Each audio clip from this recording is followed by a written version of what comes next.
You will never use the ring in the same way ever again.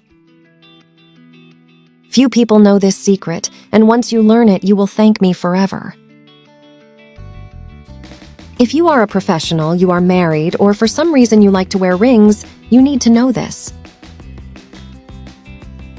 It has surely happened to you at some point that the ring got stuck in your finger. When this happens, a lot of people start pushing hard to get the ring out, but this is not correct, as the finger can get bruised.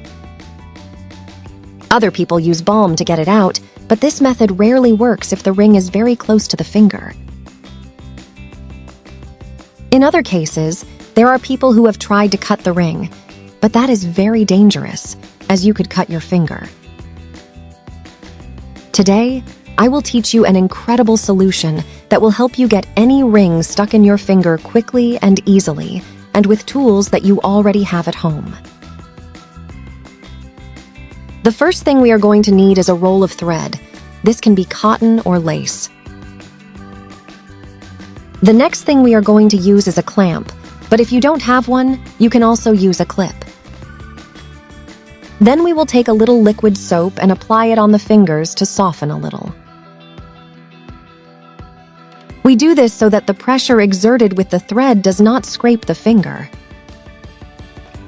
Then dispense and tend the thread, and using the clamp, we grab the end. If you have had your finger in the ring for a long time, you will notice that at this point it will be very inflamed. Now we are going to put the thread under the ring until we cross it. We hold well with the finger so that it does not move.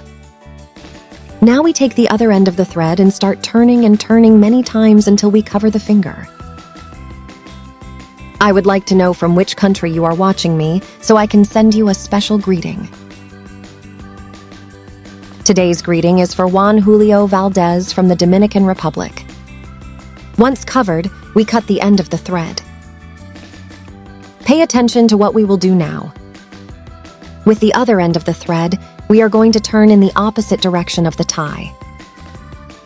You will notice that this movement will push the thread and the ring will begin to slide out. Do it very carefully so that the thread does not break. Look how fast we did it. It is important that this is done in time to prevent the finger from turning purple. At the end, let it deflate alone and do not put gunk or ice. If you got here, leave me the phrase, "I already know how to get it out." So I will know that you looked at all the content.